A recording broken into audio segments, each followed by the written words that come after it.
So I will call upon your name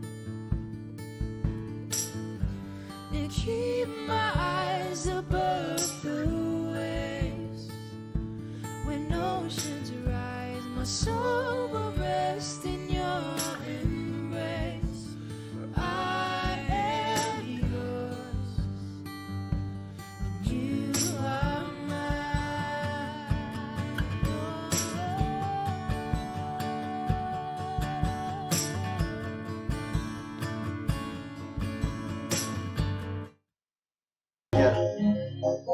Merci Seigneur. Jésus, tu as les paroles de la vie. À qui irions-nous, Seigneur? Tu as les paroles de la vie, Seigneur. Nous ne voulons aller nulle part que dans ta présence, Seigneur. Saint-Esprit, garde-nous près de notre Seigneur. Garde notre foi attachée à notre Dieu, afin que nous puissions rester et demeurer toujours avec lui. Seigneur, toi seul as les paroles de la vie. Toi seul es le Dieu vivant. Toi seul es le Dieu éternel. Toi seul es le Dieu puissant. À qui irions-nous? À qui irions-nous, Seigneur? Saint-Esprit, bénis cette parole dans nos cœurs et rafraîchis-nous encore. Rafraîchis-nous encore de la parole de Dieu. Cette parole que nous acclamons dans le nom de Jésus.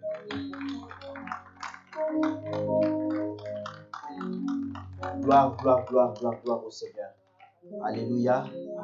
Que le nom de notre Seigneur soit béni ce matin au milieu de nous. Amen. Nous avons la grâce. Nous avons la grâce de servir Dieu ce matin. Et ce Dieu-là est fidèle. Amen. Nous pouvons lui faire confiance et nous pouvons nous attacher à lui. Mon micro a trop d'écho. Nous pouvons nous attacher à lui et lui faire confiance. Nous avons eu une semaine merveilleuse de prière où nous avons cherché la face de Dieu tous ensemble. Amen. Le Seigneur nous a conduits dans le psaume 91 où nous avons prié. Et le thème c'était « Je ne craindrai pas ». Alléluia. Je ne craindrai pas. Nous avons pris tous les jours, jour après jour, matin et soir, un verset biblique de ce psaume. Et nous avons décortiqué cela. Nous avons décortiqué cela. C'est bon, merci. Nous avons décortiqué ces passages. Et nous avons déclaré la parole de Dieu. Parce que nous croyons que quand on déclare la parole de Dieu, elle s'accomplit. Amen. Quand tu déclares la parole de Dieu, elle s'accomplit. Et comme je l'ai dit pendant tout ce temps, toute parole qui est déclarée cherche toujours à prendre une forme. Alléluia. Toute parole qui est déclarée cherche toujours à prendre une forme. Parce que la parole ne veut pas rester parole. La parole veut prendre une forme. C'est un principe parce que Dieu lui-même, quand il a déclaré, la Bible dit quand il a déclaré, la chose est venue à l'existence.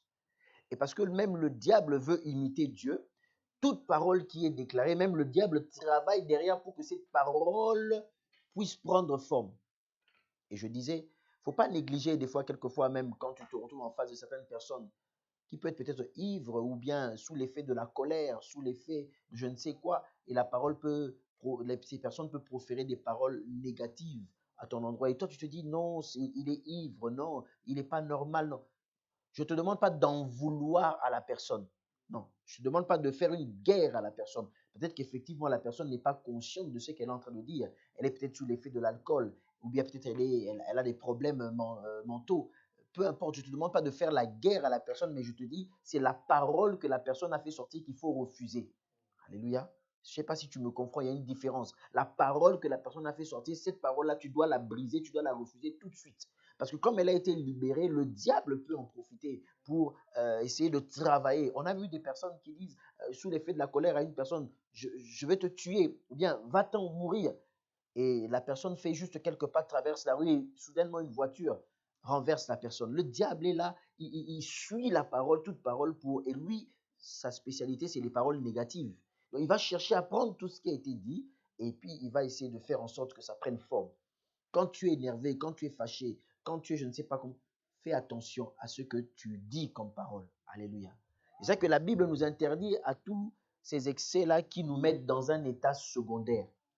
La drogue, l'alcool, qui te met dans un état secondaire, la Bible te dit, fais attention quand tu es dans cet état-là. La Bible nous interdit d'être dans l'ivresse, d'être dans la drogue, parce que ça peut te mettre dans un... Et tu es même pas, tu es dans un état secondaire qui fait que tu peux sortir des paroles que tu peux regretter après, pour ta propre vie ou pour la vie d'autres personnes.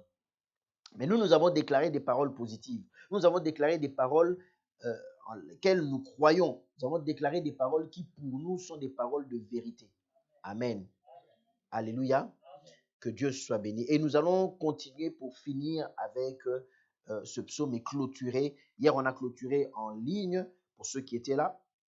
J'espère qu'il y en avait parmi nous qui étaient là matin et soir, qui nous ont assistés et qui ont prié pour eux-mêmes, pour leur famille, pour les personnes qui leur sont chères. Et nous allons aujourd'hui clôturer avec les derniers versets qui nous restent. Et que Dieu nous fasse grâce pour que nous puissions plus prendre un peu de temps en prière. Parce que c'est ce qui est important. Les écrits sont déjà là, mais ce qui est important, c'est que ces écrits maintenant prennent vie en toi. Que tu commences à vivre cela et que tu confesses cela. Amen. Je vais lire le psaume 91. Celui qui demeure sous l'abri du Très-Haut repose à l'ombre du Tout-Puissant. Je dis à l'Éternel, mon refuge et ma forteresse, mon Dieu en qui je me confie. Car c'est lui qui te délivre du filet de l'oiseleur, de la peste et de ses ravages. Il te couvrira de ses plumes et tu trouveras un refuge sous ses ailes. Sa fidélité est un bouclier et une cuirasse. Tu ne craindras ni la terreur, ni les terreurs de la nuit, ni la flèche qui vole de jour, ni la peste qui marche dans les ténèbres, ni la contagion qui frappe en plein midi. Que 1000 tombent à ton côté et 10 000 à ta droite, tu ne seras pas atteint. De tes yeux seulement tu regarderas et tu verras la rétribution des méchants. Car tu es mon refuge, ô Éternel, tu fais du Très-Haut ta retraite. Aucun malheur ne t'arrivera, aucun fléau ne s'approchera de ta tente. Car il ordonnera à ses anges de te garder dans toutes tes voies. Hier, nous avons fini avec le verset 12. Ils te porteront sur les mains de peur que ton pied ne heurte contre une pierre. Tu marcheras sur le lion, sur l'aspic, tu fouleras le lionceau et le dragon. Puisqu'il m'aime, je le délivrerai. Je le protégerai puisqu'il connaît mon nom. Il m'invoquera et je lui répondrai. Je serai avec lui dans la détresse. Je le délivrerai, je le glorifierai. Je le rassasierai des longs jours et je lui ferai voir mon salut. Alléluia. Nous avons intitulé ces thèmes « Je ne craindrai pas ». Je ne craindrai pas. Et quand nous avons commencé à exploiter ce verset, nous nous sommes rendus compte d'une chose. Depuis le jour où j'ai fait l'introduction, nous nous sommes rendus compte d'une chose qui est très importante. C'est que quand le psalmiste commence ce psaume, il parle, on sent que c'est lui le psalmiste qui est en train de parler, qui est en train de prier à Dieu. Il parle comme toi et moi, nous pouvons parler et dire, celui qui demeure sous l'abri du Très-Haut repose à l'ombre du Tout-Puissant. Et il le dit, je dis, ça c'est le psalmiste, il dit, je dis à l'Éternel, mon refuge et ma forteresse, mon Dieu en qui je me confie. Comprenez? Mon refuge, ma forteresse, mon Dieu en qui je me confie. Mais quand on s'approche de plus près, on se rend compte qu'il y a un changement de langage, un changement de ton dans la manière de parler et un changement de personne. Aussi bien au début, il pouvait dire, celui qui repose à l'ombre de Tout-Puissant, il n'y a pas de problème. Il dit, je dis, l'Éternel, tu es mon refuge, parce que c'est lui qui est en train de parler. Tu es ma forteresse, c'est sa prière. Comme toi, quand tu pries, tu dis, Seigneur, tu es mon Dieu. Seigneur, tu es mon roi. Seigneur, tu es mon Seigneur. Seigneur, je te bénis. C'est toi qui parles. Je te bénis, je te rends gloire. J'élève ton nom. Ça, c'est toi qui es en train de parler. Mais maintenant, on voit qu'à partir du verset 3, les choses commencent à prendre une autre dimension. Les choses commencent à prendre une autre dimension. Et on sent que c'est comme si ce n'est plus le psalmiste qui parle seulement, mais c'est comme si c'était une autre personne qui parle à la place du psalmiste. Mais c'est toujours le psalmiste qui parle de sa propre bouche. Et il y a une dimension qui est là, c'est qu'on sent qu'à un moment donné, le psalmiste, il est connecté à la présence de Dieu. Et alors qu'il est en train de prier, qu'est-ce qui se passe? C'est que le Saint-Esprit le saisit. Et parce que le Saint-Esprit le saisit, le psalmiste commence à sortir des phrases. Il commence à sortir des mots où il est toujours en prière. Il est toujours en train de prier. Mais en ce moment-là, ce n'est plus simplement sa prière. Sa prière est dirigée par le Saint-Esprit. Alléluia. Tu peux atteindre une dimension, bien aimée, de la connexion quand tu es dans la présence de Dieu, une telle dimension telle que quand tu es en train de prier, tu te rends compte que ce n'est plus toi qui es en train de prier simplement, mais l'Esprit du Seigneur est en train de te conduire. La Bible dit que même quelquefois, quand nous sommes en train de prier et que nous manquons des mots, le Saint-Esprit prend le relais en nous. Alléluia. Il faut expérimenter cette dimension de la prière, où tu pries des fois tellement ton angoisse est forte, tellement ta peur est forte, tellement ta joie des fois déborde. Tu ne sais plus que dire à l'Éternel. Tu ne sais plus quel mot lui dire. En même temps, tu as beaucoup de choses à lui dire, mais en même temps, c'est comme si ça se bouscule. Tu ne sais plus. Vraiment, ça se bouscule au fond de toi. Alléluia. Et la Bible dit qu'en des moments pareils, le Saint-Esprit prend la relève. Et il fait monter en nous des prières et même des soupirs. Mais Dieu comprend et saisit ces choses-là. Amen. C'est une dimension de la prière à laquelle tu dois aspirer. C'est une dimension de prière dans laquelle tu peux y arriver. Ce n'est pas dit c'est seulement le psalmiste ou les pasteurs, mais toi aussi tu peux y arriver. Le tout, c'est que quand tu pries, la Bible dit que celui qui s'approche de Dieu commence d'abord par croire que Dieu existe. Quand tu t'approches de Dieu, de quelle manière tu t'approches de l'Éternel? De quelle manière tu viens chercher Dieu? Est-ce que toi-même tu te prépares? Est-ce que toi-même tu te dis là maintenant je vais à la rencontre de mon Seigneur? Ou alors tu pries seulement comme si tu étais en train de faire une récitation et que tu ne comprends pas toi-même ce que tu es en train de dire, ni à qui tu es en train de t'adresser. Donc on voit qu'à partir du verset 3, le ton change.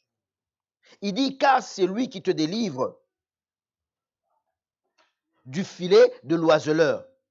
On se rend compte que là, ce n'est plus simplement le psalmiste qui parle librement, mais on sent qu'il y a une autre dimension qui est prise dessus. Alléluia. Il arrive que des fois, comme je dis, quand tu pries, tu commences à atteindre une dimension où non seulement le Saint-Esprit est en train de parler, prend la relève et est en train de parler, mais la Bible nous dit aussi une chose. La Bible nous dit, qui peut sonder les profondeurs, le cœur de l'homme si ce n'est l'esprit de l'homme? Et il dit la même chose, qui peut sonder le cœur de Dieu, les profondeurs du cœur de Dieu si ce n'est l'esprit? Alléluia. Et il arrive donc une dimension où pendant que tu es en prière, pendant que tu es en train de chercher la face de Dieu, tellement tu es connecté à l'Esprit du Seigneur, ta prière devient une prophétie. En fait, tu es en train de prier, tu es en train d'adorer, tu es en train de louer Dieu, tu es en train peut-être même d'implorer Dieu, tu es en train peut-être de crier au secours à Dieu par rapport à une situation, mais tu verras que dans ta façon de prier, l'Éternel commence à prophétiser sur toi. Ça, c'est une chose que beaucoup de chrétiens pas ne maîtrisent pas, mais ne connaissent pas. Et je crois que aussi, c'est peut-être aussi un défaut d'enseignement. Alléluia. Beaucoup de chrétiens pensent que, par exemple, que pour prophétiser, il faudrait que la personne entre en transe. La personne entre en transe, à cause peut-être de ce qu'on a connu autrefois ou bien de certaines cultures. La personne, quand elle entre en transe et puis quand elle prophétise, c'est bon. Peu importe, la personne peut ne pas entrer en transe. La prophétie, c'est le message de Dieu. Alléluia. C'est ça la prophétie, le message de Dieu. La prophétie, ce n'est pas d'abord te dire quelle est la couleur du papier peint chez toi à la maison.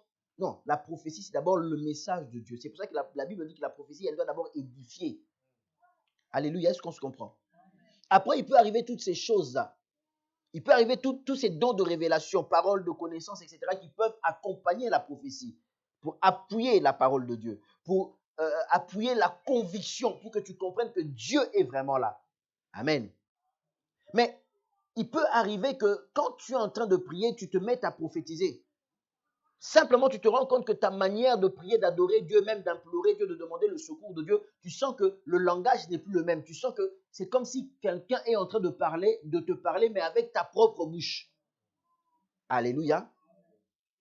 Et il m'arrive des fois de suivre certaines prédications, il m'arrive des fois même de prêcher, alors que la personne est en train de prêcher, la personne se met à prophétiser. Mais les gens dans l'assemblée ne se rendent pas compte que là, la personne est en train de prophétiser. Parce que pour eux, ils se disent, pour que la personne prophétise, il faut d'abord qu'il finisse la prédication. Quand il va finir la prédication, il va appeler les gens. Quand les gens vont passer devant, il va peut-être commencer à entrer en transe. Il va parler d'abord en langue et puis il va commencer à prophétiser. Non. Quand tu es dans une assemblée, quand tu écoutes une prédication, sois attentif. Laisse-toi emporter par le Saint-Esprit, ne sois pas distrait. Parce que le prédicateur, dans sa prédication, en enchaînant les paroles, à un moment donné, tu peux comprendre que là, les paroles qu'il est en train de dire, c'est toujours la prédication, mais ça devient prophétique. Il y a une prophétie là-dedans. L'Éternel est en train de parler. Il y a un message spécial. Et de la même manière aussi, il peut prêcher de manière sans pourtant prophétiser, ou même s'il prophétise, mais parce que toi, tu es attentif au même moment, l'Esprit de Dieu qui est en toi. Comme tu es connecté et tu es attentif, l'Esprit de Dieu commence à te faire comprendre que, écoute bien, il attire ton attention à un passage, il attire ton attention sur une séquence de sa prédication et l'Esprit te fait comprendre que ça, c'est pour toi. Ce n'est pas pour ton voisin, ça, c'est pour toi. Et en ce moment-là, tu as l'impression, c'est comme si la personne s'adressait à toi. Vous êtes à 1000, à 10 000 dans l'assemblée, dans un stade, et tu as l'impression que ça résonne dans ton cœur, dans tes oreilles, comme si tu n'étais que seul face à la personne et que la personne s'adressait à toi. Et tout ce qu'il est en train de dire, ça écho dans ta vie, dans ton esprit. Tu te dis, mais c'est comme si la personne est en train de s'adresser à moi. Alléluia. Il faut comprendre ces choses, bien-aimés. C'est très important. Très important que le peuple de Dieu soit véritablement enseigné sur ce qu'est la prophétie, véritablement enseigné sur ce qu'est le rôle du Saint-Esprit, véritablement enseigné sur ce qu'est les temps de prière. Le temps de prière, ce n'est pas un temps mécanique où tu te dis, maintenant je vais prier, c'est mécanique, tu te mets à genoux, tu pries comme ça dans ta conscience. Tu te dis, je suis chrétien, j'ai prié, c'est bon.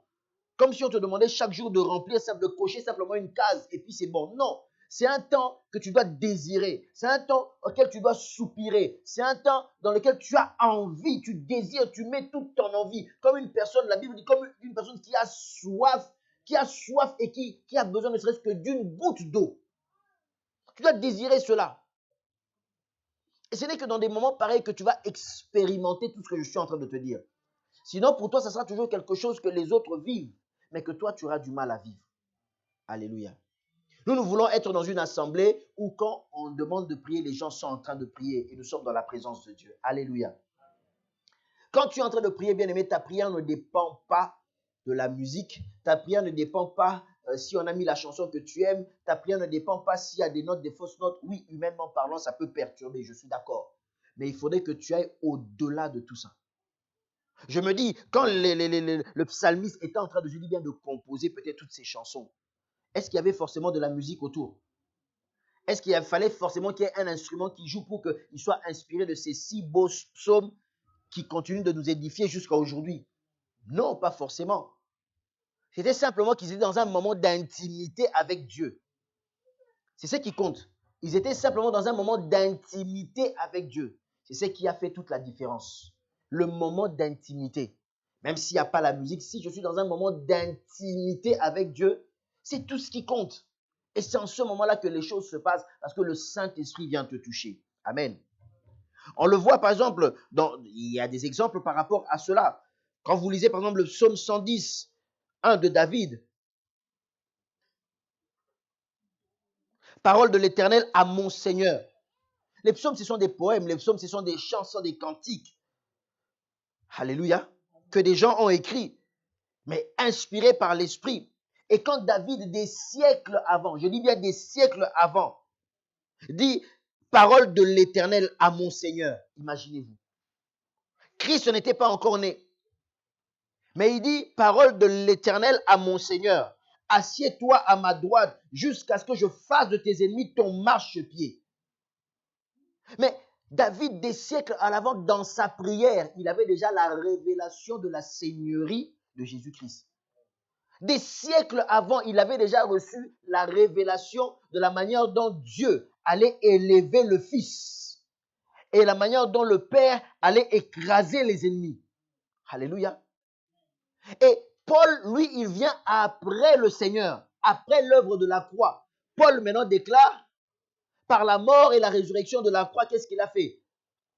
Dieu l'a souverainement élevé et l'a fait asseoir à sa droite. lui a donné le nom au-dessus de tous les noms, devant lequel tout genou fléchit, dans le ciel, sur la terre et sous la terre.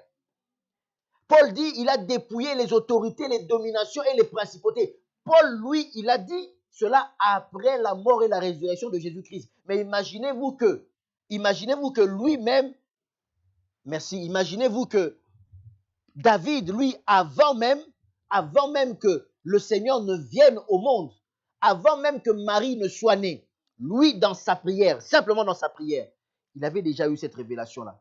Est-ce que tu crois que toi aussi, dans ta prière, tu peux avoir ce genre de choses? Est-ce que tu crois aussi que toi, par ta prière, tu peux commencer à prophétiser sur des choses peut-être qui vont arriver dans 100 ans, dans 200 ans, dans 300 ans, mais dans ta prière aujourd'hui, en adorant le Seigneur, tu dis déjà ces choses-là. Dans ta prière aujourd'hui, en criant au secours à l'Éternel, alors que tu es dans des moments difficiles, tu peux déjà prophétiser. Et la prophétie que tu vas faire sortir va édifier peut-être un bien-aimé dans 100 ans, dans 150 ans. Ça va l'édifier. Alléluia. C'est pour ça que tous les moments par lesquels tu passes, Dieu sait pourquoi il permet cela. Alléluia. Dieu sait pourquoi il permet. Des fois, tu te dis, pourquoi Seigneur? Dieu sait pourquoi il permet cela. Le tout, c'est que toi, tu restes connecté avec Dieu. Parce que ça servira non seulement à ton édification, mais à l'édification des autres. Est-ce qu'on me comprend?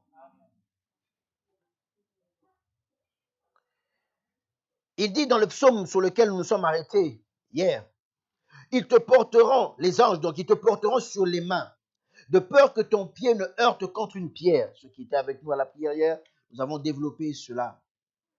Et il continue de prophétiser. Moi, ça, je dis, ce sont des déclarations. Là, c'est une partie où il est en train de prophétiser. Parce que lui-même, il parle, mais là, il commence à dire, tu marcheras. Alors qu'au début, il disait, je. Maintenant, ça devient tu. Tu marcheras sur le lion et sur la spique. Tu fouleras le lionceau et le dragon. Alléluia.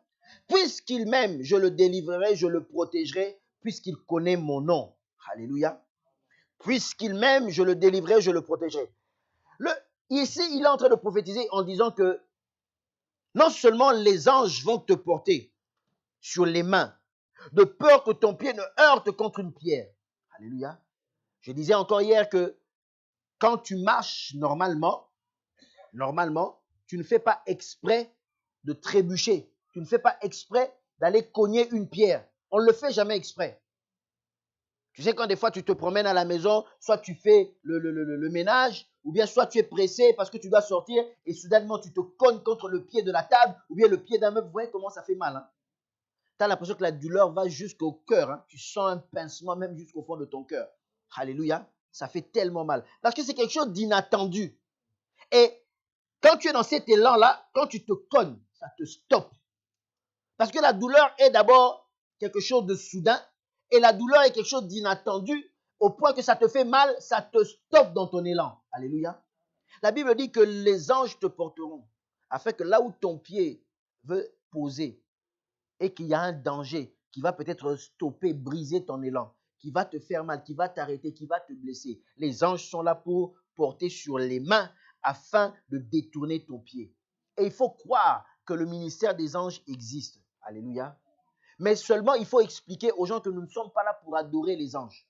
Alléluia. Nous ne sommes pas là pour adorer les anges. Tu n'as pas besoin forcément de connaître tous les noms des anges. Alléluia. Tu n'as pas besoin de connaître les noms des anges. La Bible nous parle, nomme Michael et Gabriel. Si la Bible les a nommés, ça suffit. Tu n'as pas besoin de faire des recherches pour connaître les noms d'un troisième, d'un quatrième et de tous les anges. Du reste, il y en a tellement beaucoup, je ne sais pas si tu pourras retenir tous les noms. Alléluia. Donc, arrêtons de développer d'autres théories en dehors de la parole de Dieu. Tu n'as pas besoin de connaître les noms des anges pour être efficace dans le combat spirituel. Tu n'as pas besoin de connaître les noms des anges pour que tu sois sûr de la protection de Dieu au quotidien. Toi, tu as besoin de connaître Dieu parce que la Bible dit que Dieu ordonne aux anges. Alléluia. Dieu ordonne aux anges de faire ce qu'il y a à faire pour toi et en ta faveur. Alléluia. C'est-à-dire que quand même toi, tu ordonnes, tu dis aux anges de venir à ton secours, les anges t'obéissent pas parce que tu es toi. Comprenez-moi un peu ce mauvais français. Les anges t'obéissent pas parce que c'est toi. Les anges n'obéissent pas parce que toi, tu sais jeûner. Non. Les anges n'obéissent pas parce que toi, tu sors d'un jeûne de 40 jours. Non, ce n'est pas à cause de ça que les anges t'obéissent. Non. Alléluia. Les anges ne t'obéissent pas parce que c'est toi qui es le plus grand prédicateur. Pas à cause de ça. Les anges t'obéissent parce que tu es le fils du roi. Est-ce que tu comprends la différence? Les anges t'obéissent parce que tu es connecté à Dieu. Le jour où tu perds ta connexion avec Dieu, les anges ne peuvent plus être sous ton ordre. Ils ne peuvent plus t'obéir. Alléluia. Parce que c'est par rapport à ce que Dieu leur ordonne. Et Dieu leur a déjà ordonné que quiconque est mon fils et ma fille, vous porterez leurs pieds sur les mains, afin qu'ils ne puissent pas heurter. Ça veut dire que des choses que tu n'as pas prévues dans ta vie, des choses qui viennent dans ta vie brutalement, qui te surprennent, mais qui te stoppent, qui te bloquent, qui brisent ton élan. Et je disais, quelquefois, tu sens l'esprit te pousser à faire des choses, à te déplacer d'un endroit. Parce que juste au moment où tu te déplaces, c'est à ce moment-là qu'un accident arrive. L'esprit, des fois, te pousse à avoir une certaine attitude. Parce que il comprend des choses que toi, tu ne comprends pas. Il maîtrise des choses que toi, tu ne maîtrises pas. Il y a des choses que toi, tu vois que les anges, que peut-être que toi, tu ne vois pas que les anges voient. Parce que c'est dans le monde spirituel. Et eux, ils maîtrisent cela. Et quand ils sont à l'œuvre, ils n'ont pas toujours besoin de te le montrer. Alors que le prophète était avec son serviteur qui avait peur de l'armée qui était à l'extérieur. Pour le rassurer tellement il avait peur, il a dit que tes yeux s'ouvrent afin que tu voies. Et quand ses yeux ont été ouverts, il a vu cette armée d'anges qui était autour d'eux. Alléluia. Et ils ont traversé, ils sont passés au travers des ennemis, à côté des ennemis, sans même que les ennemis s'en rendent compte. Alléluia. Le ministère des anges existe, mais nous n'adorons pas le ministère des anges. Alléluia. Nous adorons Dieu Tout-Puissant. Et la Bible dit encore que si tu marches sur le lion, sur la spique, tu fouleras le lionceau et le dragon. Tu marcheras sur le lion, sur la spique. Tu marcheras sur tout. Ça veut dire quoi? Tu marcheras sur le lion, on le sait. Quand tu le vois, tu le reconnais, c'est un danger évident qui est devant toi. Une force de la nature qui est devant toi. Donc tu peux évaluer les choses. Tu sais que c'est un lion. Mais la Bible dit aussi, Dieu te protège même avec la spique. Vous savez, la spique, c'est sur la terre. Quand tu marches, tu ne fais pas attention, c'est la même chose. Tu ne fais pas attention. Tu ne sais pas qu'il est là. Mais en fait, c'est tous ces pièges qu'il y a. Tous ces pièges qui nous font du mal. Des choses qui paraissent bénignes, comme on dit. Des choses qui paraissent petites, mais qui en réalité te détruisent. Alléluia. À cause du venin qu'il y a là-dedans. Et Dieu te protège de tout ça. Il va jusqu'à dire que toi, maintenant, à ton tour, tu fouleras le lionceau, tu fouleras le dragon.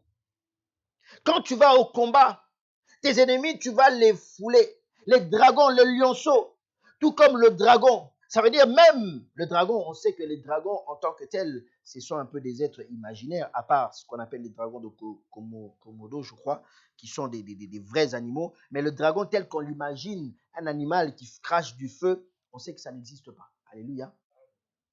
Du moins dans le monde physique, mais certainement dans le monde spirituel. Si Dieu pouvait t'ouvrir pour que tu voies, si Dieu pouvait t'ouvrir les yeux pour que tu voies ce qu'il y a dans le monde spirituel, tu ne pourrais même pas le décrire. Alléluia. Tu ne pourrais même pas les décrire. Tu chercheras les mots humains pour les décrire. Mais même après les avoir décrits, ça ne va pas vraiment refléter la réalité. Amen.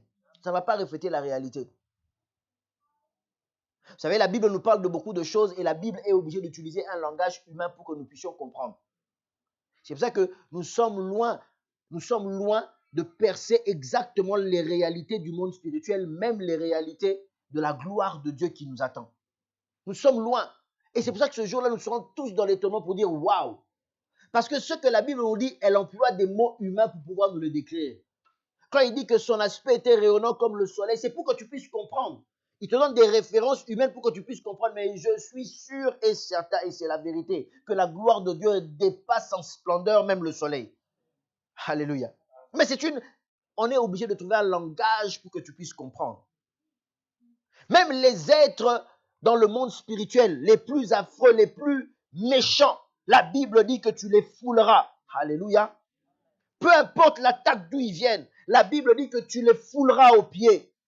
Parce que toi, tu as la victoire et du reste, Dieu avait déjà dit une chose après que l'homme ait péché.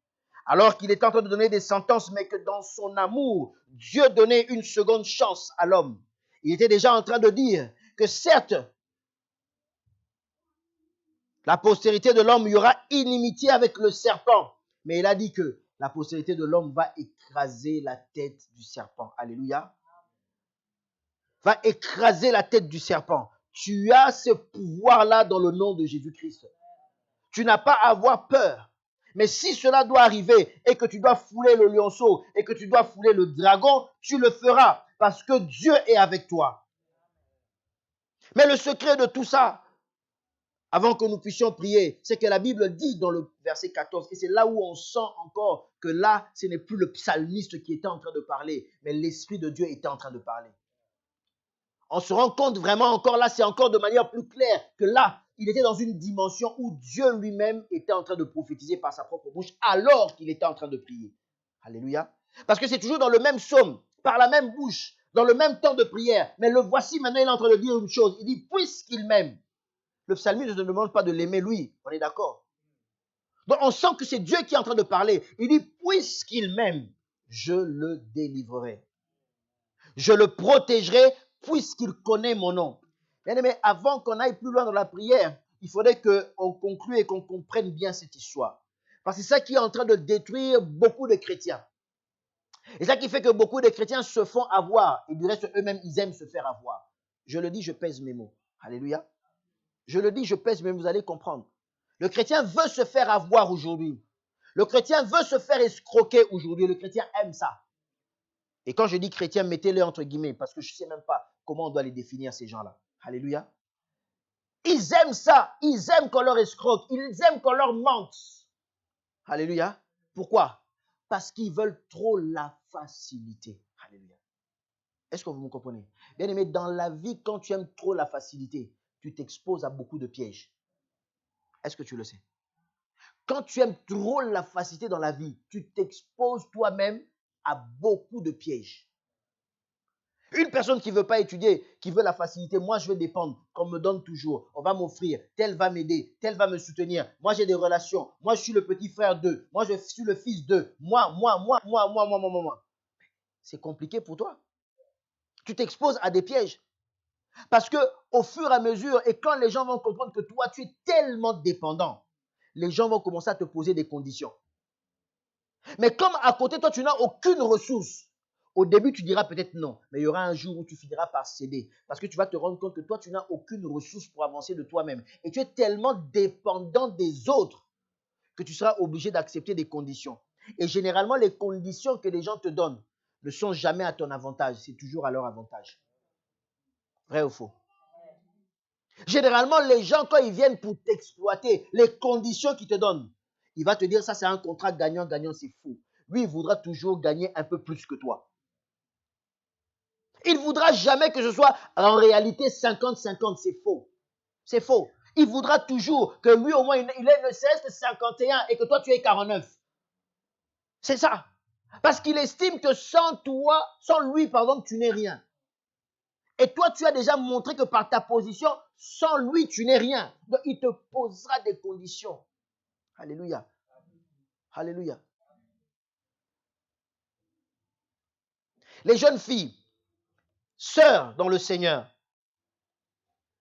ma prière est que Dieu vous bénisse pour celles qui aspirent au mariage, pour celles qui veulent se marier. Ce n'est pas une obligation. Et que vous vous mariez, que vous ayez des amis, des maris qui vont vous combler. Alléluia. Qui vont vous combler. Mais si dans ta vie, tu ne comptes que ça, si dans ta vie, tout ton espoir, c'est qu'un jour, je puisse épouser un mari qui va prendre soin de moi, même pour acheter le vernis, même pour acheter une aiguille, même pour acheter la baguette de pain le matin, il faut qu'il donne. Tu t'exposes à un grand danger. Est-ce que tu me comprends? Je te dis une vérité. Tu t'exposes à un grand danger. Le monde aujourd'hui permet que tu puisses étudier, va à l'école. Va à l'école, si tu peux, va à l'école, pousse tes études plus loin. Et tes diplômes, et ton travail. Et si en plus de cela, tu as un mari millionnaire, gloire au Seigneur. Alléluia. Mais au moins tu sais comment on fait pour trouver de l'argent, ne serait-ce pour s'acheter une baguette. Alléluia. Sinon, si les hommes comprennent que tu es totalement dépendant, c'est très compliqué pour toi. N'est-ce pas vrai ce que je suis en train de dire? Gloire au Seigneur.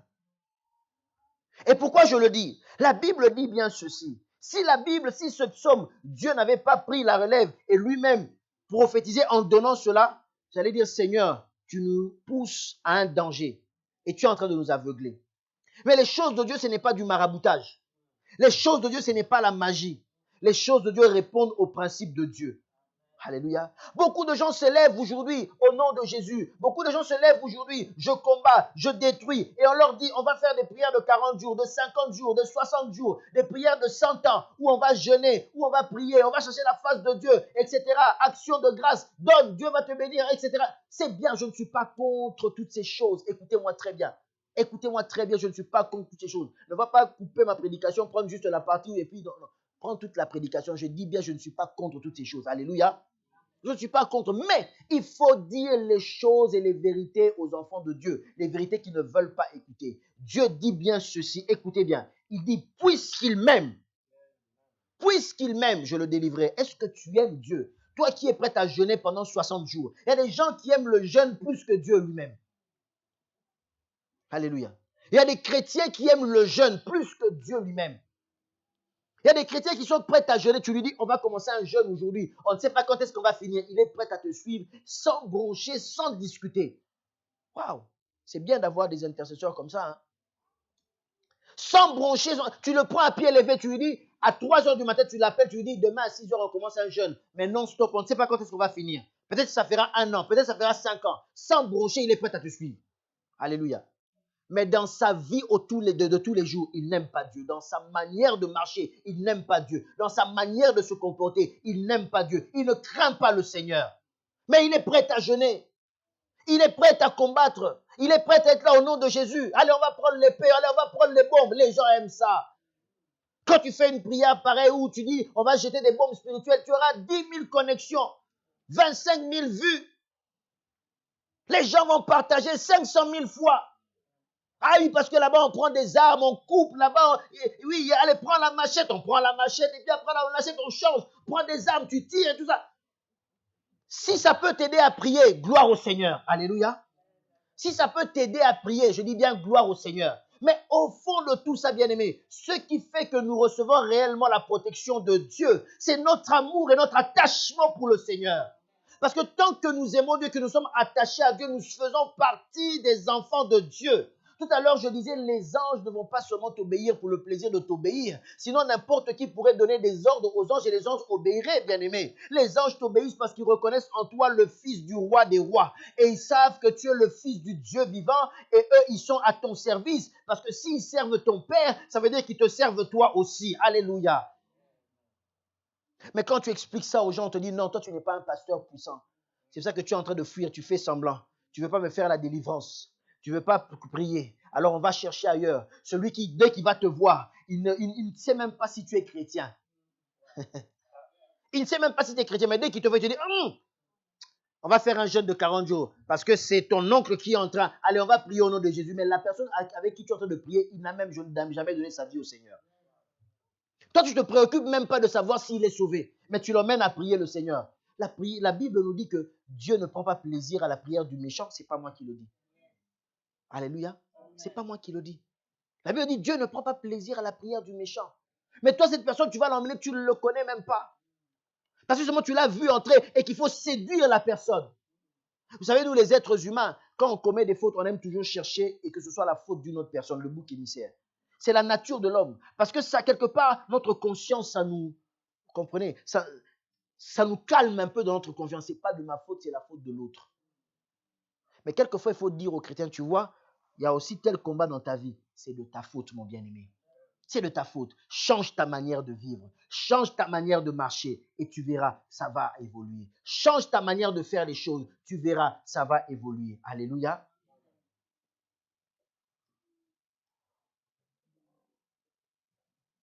Il y a un monsieur qui disait, pasteur, je ne comprends pas. Moi, je suis toujours séduit. Quand je vois toujours séduit des femmes.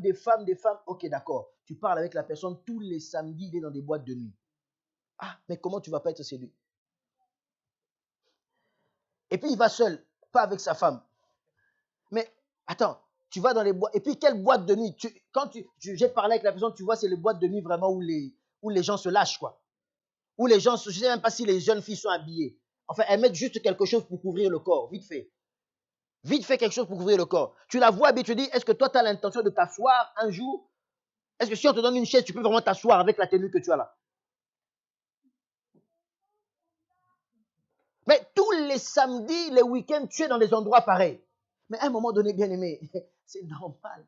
Les yeux là que tu vois, la chair là que tu vois, elle est faible. Alléluia. Elle est faible. Elle est faible. Comment vas-tu faire? Des fois, il faut dire des vérités aux gens, mais les gens ne veulent pas qu'on leur dise des vérités. Ils veulent que ce soit trop facile. Viens, on va prier. C'est la faute de l'autre. Viens, on va prier. On va faire retour à l'expéditeur. Ton oncle va mourir dans 2 jours et tu verras. Parce que c'est lui qui te veut du mal. Là, il croit fermement, il est content. Parce que son oncle va mourir. C'est lui qui lui fait du mal. Mais tant que tu n'as pas changé de vie, même si c'est ton oncle qui te faisait du mal, lui, il mourra, une autre personne viendra prendre la place pour continuer de te faire du mal.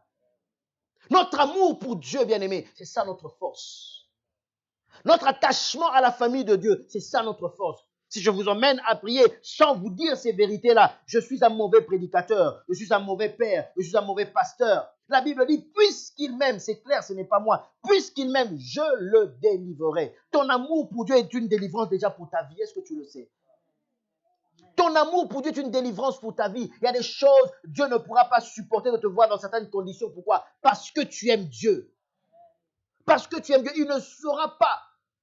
La Bible dit ceci, et peut-être que tu n'as jamais compris sous cet angle-là. La Bible dit, le bon berger, je donne un exemple, s'il a 100 brebis, il y en a une seule qui tombe dans le fossé, qu'est-ce qu'il fait? Il arrête tout le troupeau, il va chercher cette brebis-là. Alléluia. La Bible dit que quand il est avec son troupeau, s'il y en a une qui est blessée ou est fatiguée, qu'est-ce qu'il fait? Il la prend, il la met sur ses épaules et il avance avec. Alléluia. Pourquoi? Parce que l'amour, le lien qu'il y a, qui est tissé entre lui et son troupeau, c'est un lien qui est fort. Si tu n'as jamais côtoyé des agriculteurs, tu ne peux pas comprendre ce que je suis en train de te dire. Alléluia. Va dans les campagnes, même ici. Parle avec les agriculteurs. Tu vas comprendre que ces gens-là, ils ont une relation, un relationnel avec leurs animaux comme vous ne pouvez pas vous imaginer. Alléluia. Vous savez qu'il y a certains agriculteurs, il y a ces vaches qui le reconnaissent que lui. Quand ce n'est pas lui, c'est une autre personne qui vient traire, la vache fournit moins de lait. Vous pouvez vous imaginer un peu cette relation-là. Vous savez qu'il y a des agriculteurs qui ne dorment pas la nuit parce que il y a peut-être une vache qui a du mal à mettre bas. Ce n'est même pas sa femme. Mais une vache a du mal à mettre bas. Il ne va pas dormir toute la nuit. Il va aller chercher un vétérinaire et toute la nuit, ils feront tout. Je dis bien, ils feront tout jusqu'à plonger leurs mains à l'intérieur pour faire sortir le petit. Et quand ils font sortir le veau, si le veau est mort, il peut même se tuer. Je vous dis des choses qui sont vraies. Il peut même se tuer. Quand il y a eu la maladie de la vache folle, il y a des agriculteurs qui se sont suicidés. Hein.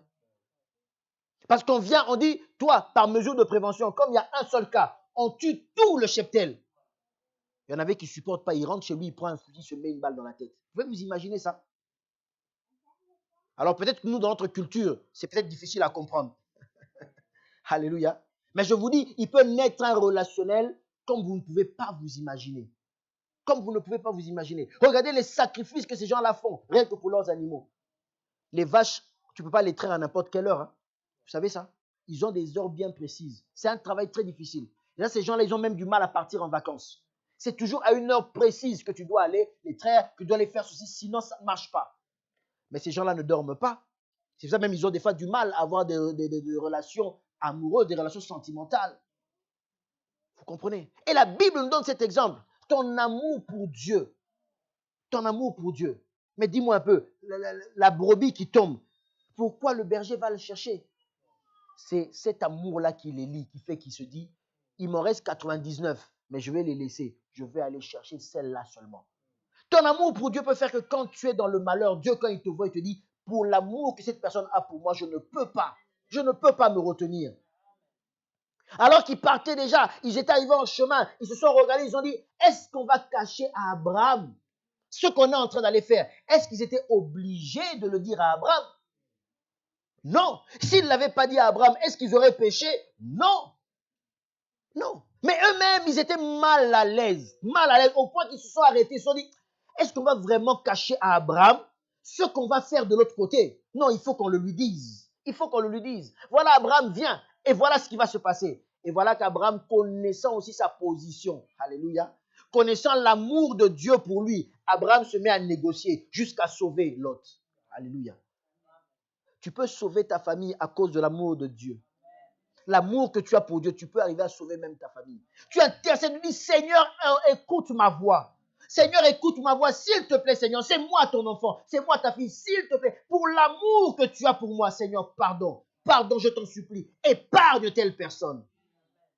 Peut-être qu'il ne te connaît pas, mais Seigneur, moi je te le demande, épargne cette personne-là. Et je te dis, ne serait-ce qu'à cause de ça, Dieu peut écouter ta voix. Alléluia. Aime Dieu réellement. Il dit, si tu aimes, je te délivrerai. Il dit, je le protégerai puisqu'il connaît mon nom. Est-ce que tu connais le nom de Dieu?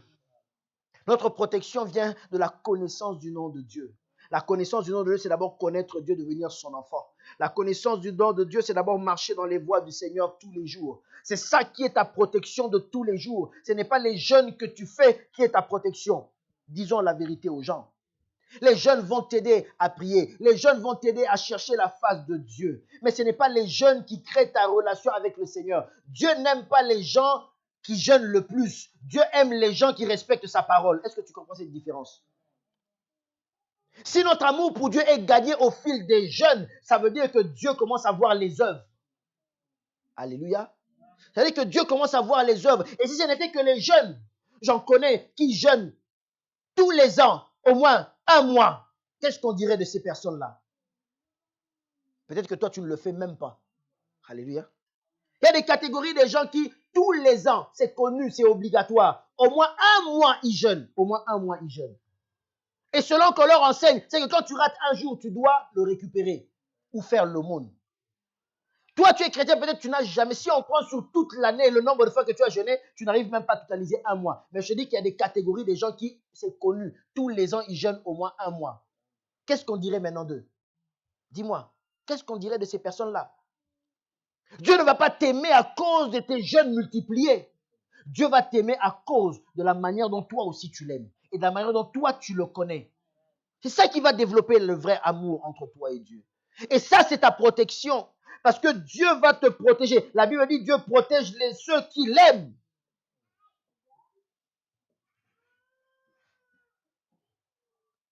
L'ange de l'Éternel campe. L'ange de l'Éternel campe autour et à côté de ceux qui aiment Dieu, de ceux qui connaissent Dieu. N'est-ce pas ça? Est-ce que la Bible dit que l'ange de l'Éternel campe à côté de ceux qui jeûnent le plus? Pourquoi tu veux déformer la parole de Dieu? Ces choses-là contribuent. Alléluia. Ces choses-là contribuent. Mais si tu commences à croire que ces choses-là, c'est l'essentiel, c'est là où tu sors. Et c'est là où tu es en dehors de la parole de Dieu. Je ne suis pas contre les jeûnes, je t'encourage à jeûner. Un chrétien qui ne jeûne pas, ce n'est pas normal. Mais ne pense pas que ce sont tes jeûnes répétés qui vont faire que. C'est-à-dire qu'il suffit que j'aie jeûné, après je mène ma vie normalement. Il suffit que j'aie jeûné après ma vie comme si de rien n'était, comme s'il n'y avait pas un Dieu, comme s'il n'y avait pas un Seigneur dans ma vie. Là, tu es en train de taper à côté. Alléluia. Il dit dans le verset 15, il m'invoquera, je lui répondrai. Alléluia. Qui invoquera l'Éternel? Celui qui aime Dieu. Alléluia. Et celui qui connaît Dieu. C'est ce qu'il dit. Celui qui aime Dieu, qui connaît Dieu. Maintenant, parce que tu as ces deux choses-là, quand tu invoques Dieu comme nous l'avons fait, quand tu invoques Dieu comme nous l'avons fait, qu'est-ce qu'il dit Dieu? Je lui répondrai. Alléluia. Je lui répondrai. Je serai avec lui dans la détresse. Alléluia. Ça veut dire qu'il peut t'arriver malgré tes jeûnes, malgré tes prières, malgré l'amour que tu as pour Dieu, il peut t'arriver d'être dans des moments de détresse. Ça peut arriver à un chrétien. Le psalmiste dit, quand je traverse la vallée de l'ombre de la mort, ça veut tout dire. Alléluia. C'est-à-dire que tu peux être dans ces moments-là difficiles, mais l'Éternel est avec toi. Et quand tu invoques l'Éternel, l'Éternel entend et il te répond. Et il dit, je le délivrerai, je le glorifierai. Et après avoir fait tout cela, le but de Dieu, c'est que quand nous venons au Seigneur, que nous puissions vivre le bonheur. Alléluia. Que nous puissions vivre le bonheur. Même si ce bonheur-là, quelquefois, tu vas passer par des temps difficiles, mais ça ne va pas faire que tu vas perdre ton bonheur. Alléluia. La garantie de Dieu, c'est que tous ces gens-là, toutes ces choses qui viennent déranger ta vie spirituellement, physiquement, matériellement, moralement, que tu sois dans la quiétude parce que tu as la paix du Seigneur. Alléluia. La présence de Dieu. Et il dit, je le rassasierai de longs jours et je lui ferai voir mon salut. Alléluia. Et c'est ça ce que nous partageons aujourd'hui, nous, dans notre vision. Dans le mot salut de Dieu, nous voulons voir toutes ces choses-là. Dans le mot salut de Dieu, nous voulons voir ton épanouissement. Dans le mot salut de Dieu, nous voulons voir que quand tu commences à entreprendre quelque chose, ça réussit. Dans le mot salut de Dieu, nous voulons voir que tes enfants qui vont à l'école évoluent normalement. Dans le mot salut de Dieu, nous voulons te voir en bonne santé. Dans le mot salut de Dieu, nous voulons te voir avec une instruction. Dans le mot salut de Dieu, nous voulons te voir avec une bonne éducation. Dans le mot salut de Dieu, nous voulons te voir à l'aise dans ce monde, sur tous les plans, parce que le mot salut de Dieu englobe toutes ces choses. Alléluia. Le mot salut de Dieu n'englobe pas seulement le côté spirituel, où il faut que les démons te laissent tranquille. Non, même dans ta vie de tous les jours, tu peux évoluer. Alléluia. Alléluia. Je vais te dire une chose, tu sais que les démons ne peuvent pas t'attaquer. Hein? Ils te laissent un peu tranquille. Ils te laissent tranquille. Ils ne s'occupent même pas de toi, ils t'ignorent pendant un temps. Mais tu sais que malgré ce temps d'ignorance, tu peux ne pas évoluer, tu ne fais rien dans ta vie. Est-ce que tu sais ça? Est-ce que tu comprends ce que je suis en train de te dire? Les démons ne peuvent, ils te disent, toi, on te laisse un peu tranquille, tu parles un peu trop, tu dis que c'est à cause de nous. On te laisse tranquille, on va voir qu'est-ce que tu vas faire de ta vie. Ils te laissent tranquille, mais tu ne fais rien de ta vie. Tu sais que c'est possible. Tu as du mal à me dire amen. Je te dis, c'est vrai. Non, ils viennent, ils se plaignent chez leur chef, ils disent non. On voit que celui-là, il nous accuse trop. On va le laisser tranquille, on va voir un peu qu'est-ce qu'il va faire. Il te laisse tranquille, tu n'as pas de problème. Les sorciers, il n'y a aucun sorcier de ta famille. Quand ils te voient, ils ne s'occupent même pas de toi. Tu ne les attires même pas. Les démons, quand ils te voient, ils disent, ah, celui-là. Ils te laissent tranquille. Comme ça pendant 5 ans, 10 ans. Et pendant 10 ans, quand on vient faire le bilan de ta vie, rien. Rien. Tu n'as rien fait, tu n'as pas évolué. C'est possible, tu sais ça. Parce que la faute, ce n'est pas toujours au démon. Est-ce que tu me comprends? La faute, ce n'est pas toujours au démon. Écoute bien ce que je suis en train de te dire. La faute, ce n'est pas toujours au démon. Combien de personnes on leur a fait des délivrances? Les démons sont réellement sortis, mais leur vie n'a pas changé. Ils n'ont pas évolué. Alléluia. Donc, dans le salut, ce n'est pas seulement la délivrance, chasser les démons. Le salut, c'est aussi comment, par la parole de Dieu, t'apprendre, par exemple, à investir. Comment, par la parole de Dieu, t'apprendre à éduquer tes enfants. Il y a des chrétiens, mais leurs enfants sont mal éduqués. Il y a des chrétiens, il est chrétien, il prie, il parle en langue, mais lui-même, il est mal éduqué. Impoli 0,0000. Mais il parle en langue. Alléluia. Vous comprenez cela? Mais le salut de Dieu, ce n'est pas seulement les démons. C'est où on t'apprend toutes ces choses-là. L'éducation, la politesse, l'investissement, le bonheur, la réussite, le loisir. Les loisirs, oui, à l'église, on peut aussi t'apprendre comment te détendre. Oui. Tu vas avec tes frères et sœurs, vous restez à un endroit, vous faites votre barbecue. Parce que vous êtes tous des chefs cuisiniers, barbecue vite fait et tout, etc. Tout le monde est content, vous prenez des photos. Ça fait du bien.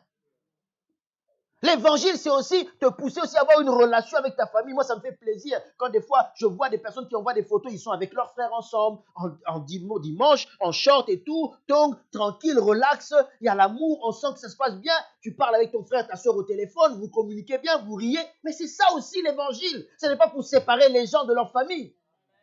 Alléluia. Mais si dans ta famille, il y a des gens qui sont problématiques, des fois, il faut les mettre de côté. Alléluia. Il y a un équilibre à toute chose. Mais l'évangile en soi, ce n'est pas pour séparer les gens. C'est aussi ce bonheur-là de savourer. Alléluia. Ton frère, ta soeur, le jour où il mourra, c'est fini. Tu n'auras plus cette relation-là avec eux. Tes parents, tout ça, etc. L'évangile, c'est aussi de te dire, appelle ton père qui est resté en Afrique. Appelle ta mère régulièrement qui est restée en Afrique. L'autre fois, tu disais que c'était un problème de carte. Maintenant, il n'y a plus de carte, il y a WhatsApp. Ah, ma maman n'a pas WhatsApp. Tu peux lui acheter un téléphone pour lui envoyer. Quand tu vas t'acheter des chaussures, tu ne peux pas envoyer un téléphone à ta maman pour rester en contact avec. Alléluia. Le jour où il va pleurer, toi, tu vas descendre en tant que Parisien. Là, tu emmènes tout. Tu prends un corbillard en or, tu prends des catafalques en or pour montrer que toi, c'est la maman d'un Parisien qui est décédé. Mais quand elle était vivante, qu'est-ce que tu as fait pour ta maman? Qu'est-ce que tu as fait pour ton papa? Alléluia. Ah non, parce qu'il ne faut pas leur envoyer l'argent, sinon c'est l'esprit de servitude. Non, non. Quand toi, tu étais là à son sein, tu étais en train de téter, ce n'était pas l'esprit de servitude. Tu lui pompais son sein, le lait qu'elle avait, ça, ce n'était pas la servitude. Maintenant que tu es devenu grand gaillard, et maintenant tu commences à dire, non, on m'a dit si j'envoie, c'est l'esprit de servitude. Arrête-moi ça. Alléluia. Alléluia. Je vous dis des vérités. Parce que toi, tu n'aimerais pas.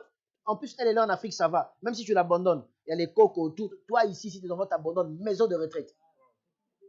Tu vas voir qu'est-ce qui se passe là-bas. Maison de retraite, tu es enfermé dans ta petite chambre seul. Tu vas comprendre. Tu vas comprendre que ce n'est pas facile. Et encore, maison de retraite, si seulement tu as l'argent. Tu as combien sous ton compte pour que tu te mettes dans la maison de retraite? 2 500 euros par mois, 3 000 euros par mois, 4 000, 5 000 euros par mois. Il y a des maisons de retraite, 6 000 euros par mois. Tu as combien sous ton compte pour qu'on te mette là-bas? Tu vas rester dans ton appartement, tu vas mourir, les gens ne savent même pas que tu es mort. Parce que toi, tu as fait la même chose, tes enfants aussi diront esprit de servitude. Non, bien-aimé, l'évangile, ce n'est pas pour nous séparer. L'évangile, c'est pour nous rassembler, nous unir. Est-ce que vous comprenez? Et c'est tout ça dans le salut. Même s'il y a un équilibre à avoir. Il y a un équilibre à avoir. Je dis que ce sont des personnes qui sont tellement problématiques. Mets-les de côté. Alléluia. Mais à la base, c'est pour que nous ayons nos relations. Et l'évangile, le salut, c'est ça. On ne doit pas seulement prêcher aux gens les démons. On doit prêcher aux gens l'amour. On doit prêcher aux gens la fraternité. On doit prêcher aux gens le partage. On doit prêcher aux gens le repos, le loisir. Tu travailles, toi, repose-toi aussi quelquefois. Tout ça, on doit enseigner aux gens. Alléluia. Et c'est ça le salut que Dieu veut. Et quand tu es dans ce salut, c'est là où le salut se dit, je le rassasierai des longs jours et je lui ferai voir mon salut. Alléluia. Là, tu vois le salut de Dieu. Ça veut dire que quand tu es chez toi, tu es assis, tu n'as des problèmes avec personne. Tu es tranquille. Même si le téléphone sonne, tu sais que tu es tranquille. Tu ne dois à personne. Tu es tranquille. Que tu manges ou que tu ne manges pas, ça ne dépend que de toi. Tu es tranquille. Tu es en paix. Alléluia. Tu es en paix. C'est ça le salut que veut nous enseigner l'évangile. Alléluia. Au travers de toutes ces prières que nous faisons. Amen. Nous allons tenir debout pour prier. Merci Seigneur. Nous allons prier. Nous allons tenir debout pour prier. Nous allons élever la voix et nous allons déclarer une chose. Seigneur, fais-moi voir ton salut. Alléluia. Seigneur, fais-moi voir ton salut. Sous tous les aspects, mais fais-moi voir ton salut. Alléluia. Fais-moi voir ton salut. Fais-moi voir ton salut. Toi qui vas prier, j'espère et je le crois que dans ton cœur, tu aimes le Seigneur. Je crois que dans ton cœur, tu marches sous les voies de le Seigneur. Si ce n'est pas le cas, commence d'abord par te répandre. Commence d'abord par revenir à Dieu. Alléluia. Et tu verras que quand tu invoqueras le Seigneur sera avec toi. Il sera ton salut. Il sera ton refuge. Il sera ta forteresse. Nous allons élever la voix et commence déjà à implorer Dieu et dire, Seigneur, fais-moi voir ton salut. Fais-moi voir ton salut, Seigneur. Fais-moi voir ton salut. Fais-moi voir ton salut, oh Dieu. Fais-moi voir ton salut. Fais-moi voir ton salut, Seigneur. And keep my eyes above.